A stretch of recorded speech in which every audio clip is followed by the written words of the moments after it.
Je suis passé récemment devant un château assez austère du nord du département qui, comme souvent, accueillait une exposition d'art dit contemporain. Vous savez, dans la cour, il y avait un truc en inox de 3 mètres et à l'entrée du pont-levis, des animaux bizarres, des sortes d'araignées de métal rouillé. Et quand je lui ai raconté ça, Gustave m'a parlé de Maxime, l'adjoint à la culture de notre ville voisine, là de Villeneuve, qui aura passé toute sa vie à lutter contre les atteintes délibérées de l'art contemporain, contre ce qu'on appelle les vieilles pierres.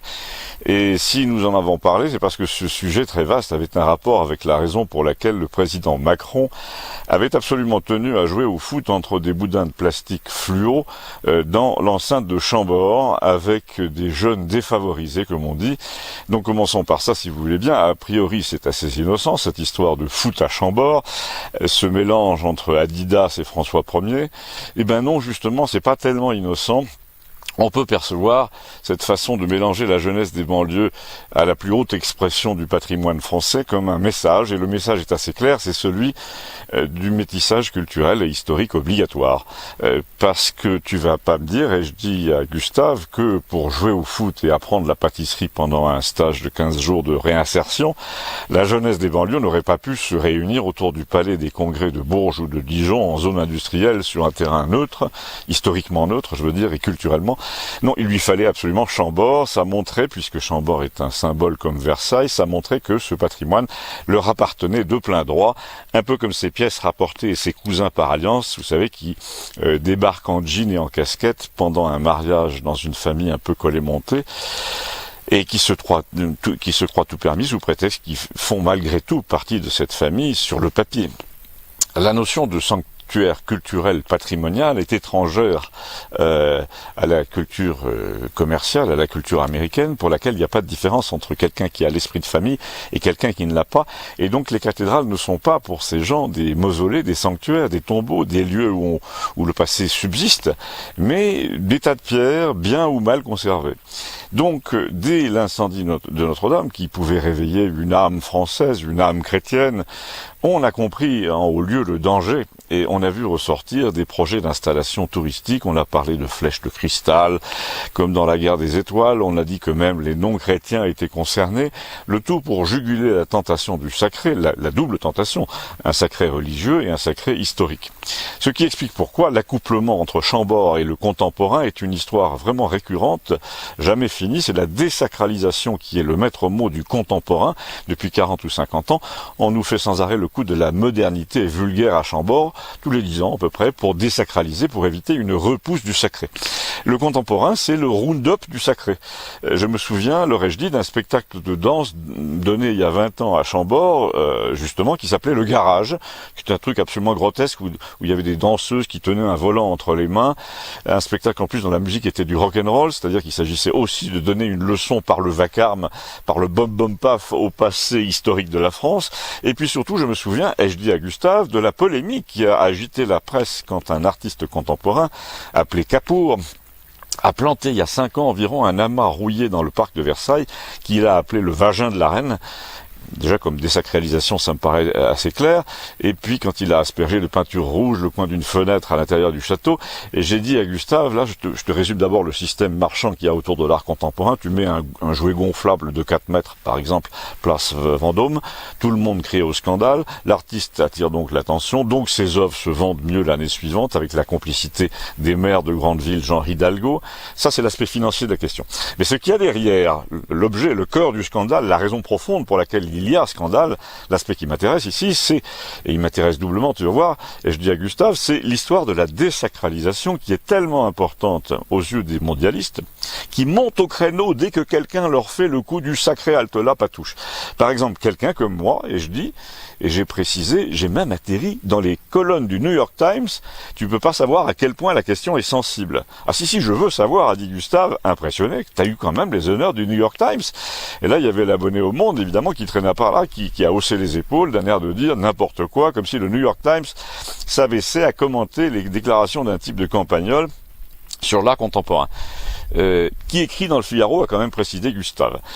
Quand tu te promènes devant le château de Fontainebleau, ai-je dit en faisant la sourde oreille, il y a presque autant de siècles que pour Notre-Dame qui sont empilés, toutes les époques se mélangent, des traités y ont été signés, des amours se sont noués, des guerres ont été gagnées et perdues dans les parages, un pape a été emprisonné au château, tout ça, toutes ces émotions pour les Français, pour les Européens, imprègnent les murs, et ça c'est le sacré historique et tout le monde, ou presque en Europe, y est sensible. Or, j'écoutais l'autre jour par hasard à la télé un récit hallucinant d'un producteur de chansons qui avait promené Michael Jackson autour de Disneyland Paris, ou d'Euro Disney, dans les années 90, un endroit donc qu'il adorait, et il l'adorait tellement qu'il voulait acheter une villa en Seine-et-Marne, dans le même coin, mais une villa de luxe à la californienne, un manoir comme on en voit dans la banlieue de Los Angeles, avec des tourelles, des colonnes, etc. Rien ne lui plaisait de ce qu'on lui a montré, d'après le type qu'il conduisait en voiture, jusqu'au moment où, en revenant d'une visite en pleine campagne, Michael Jackson dit au type, au chauffeur, de revenir en arrière, parce qu'il a vu un truc qu'il voudrait acheter, et ben c'était le château de Fontainebleau. Donc pour résumer, ce que voyait Michael Jackson dans Fontainebleau, c'était pas le tombeau de 8 siècles d'histoire, le sacré, etc. C'était le sommet de la déco ringarde à la Disney, le sommet de la désacralisation. Entre parenthèses, et je dis à Gustave, il y a quand même un énorme mystère, c'est qu'avec toutes les pertes qu'endosse la maison Disney depuis le début pratiquement, à Disneyland, et encore pire, depuis le confinement, il n'est jamais question de jeter l'éponge pour raisons financières. Pourquoi ? Parce que sans doute Disneyland a un autre objet que celui de faire de l'argent. Lequel, a demandé l'abonné au Monde. Eh ben, ai-je répondu, faire de l'influence culturellement. Tu observeras que Disneyland est le grand fédérateur des populations arrivées chez nous de nulle part et de fraîche date, pour qui on réécrit l'histoire, pour qui l'histoire de France est une boutique de souvenirs, en gros, avec des assiettes décorées et des figurines qui hésitent entre chevaliers, pirates, guerre des étoiles.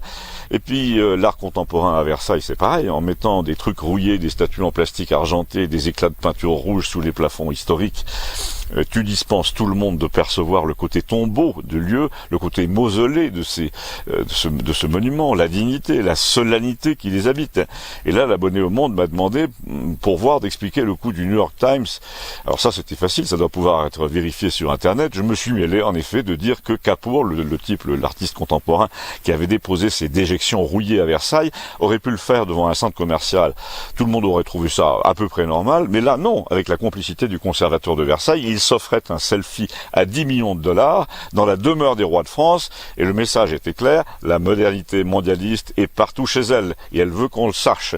Et là, le type du Monde a dit, je vois pas le même message que toi. Et j'ai précisé, si, la modernité américaine de type Disneyland, celle pour qui rien n'est sacré, pour qui tout est mignon ou rigolo, celle qui adore les marchands, est montée au créneau à l'époque de cet article que j'ai écrit, contre tous ceux qui osaient écrire, comme moi par exemple dans le Figaro, qu'il y avait une âme française qu'on cherchait à atteindre par la dérision permanente, comme il y a une solennité religieuse qu'on cherche à atteindre en garnissant les abbayes désaffectées avec des trucs en plastique chromé. Et là, naturellement, le type du Monde a dit, mais bien entendu, il y a donc selon toi un complot contre les colonnes doriques, contre les lits à baldaquin et contre les fenêtres à la mansarde et contre la galerie des glaces. Eh bien, j'ai dit oui, il s'agit de faire la chasse à l'esprit de famille, une autre famille que la vôtre, au symbole qui représente une autre nation que la vôtre, et Chambord, plus que tout autre, en fait partie. Tous les sondages concordent, Chambord, c'est la France éternelle. Quand j'étais petit, j'ajoutais, il y avait des Chambords partout, une voiture Simca portait ce nom-là, des boîtes de chocolat, c'était devenu une marque, un symbole de la grandeur du pays, tandis que désormais, Chambord, c'est le lieu où tout le monde va faire des selfies, et dont la grandeur est de plus en plus piétinée exprès. N'importe quoi, dit le lecteur du Monde, mais j'ai quand même continué en disant c'est pour la même raison que le couple Macron a invité à l'Élysée, dans les débuts du mandat, des danseurs de hip-hop pour faire leur cirque torse nu sur le perron et dans les salons. Et ce jour-là, même le président de la République faisait des selfies avec la modernité marchande, à diffuser partout dans le monde pour dire, vous voyez, je suis l'hôte de ces lieux que je désacralise pour me dédouaner de cette histoire solennelle, barbante, qui est celle de mon propre pays. Moi, mon truc, c'est de jouer au foot avec des jeunes en réinsertion devant les monuments français. Là, je kiffe ma race.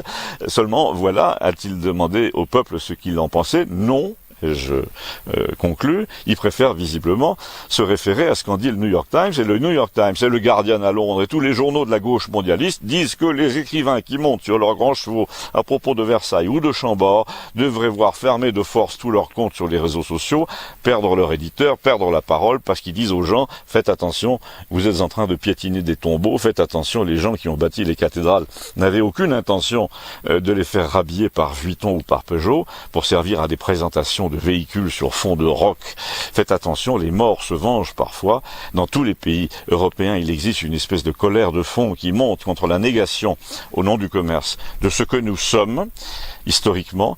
Vous savez, dans les mariages, il y a toujours le cousin crétin de 22 ans qui essaie de faire des trucs ridicules au grand-père, et généralement ça se termine assez mal, parce qu'il y a une grosse majorité du clan familial qui se retourne contre le Godelureau et qui lui dit, attends, il y a des limites là, et tu es en train de les franchir. Eh ben, l'équivalent du Godelureau de 22 ans, les jours de mariage, qui essaie de ridiculiser le grand-père, c'est notre président de la République, même s'il en a 40, il n'a pas très bien compris qu'on ne peut pas tirer indéfiniment les moustaches de l'histoire et du grand-père. Ce type qui parle comme une notice technique, qui est habillé comme un vendeur de voitures, qui ne sait rien de l'histoire de son pays, du pays qu'il dirige, qui dit d'un radicalisé que c'est un bon garçon, qui dit à des reprises de justice en Guyane à moitié nu, c'est fini les conneries, promis, en les caressant du regard, et qui pose avec eux pendant qu'ils font un doigt d'honneur aux photographes, c'est-à-dire à la nation, à nous. Ce type est en train, en plus de tout le reste, d'inviter le monde entier, l'international de la désacralisation, à piétiner l'héritage dont il avait la charge. Il faut lui dire qu'en promouvant sans cesse les choses déplacées autour de nous, il finit par nous convaincre qu'il est le premier à n'être pas à sa place, et c'est probablement ainsi qu'il va la perdre. À bientôt, merci.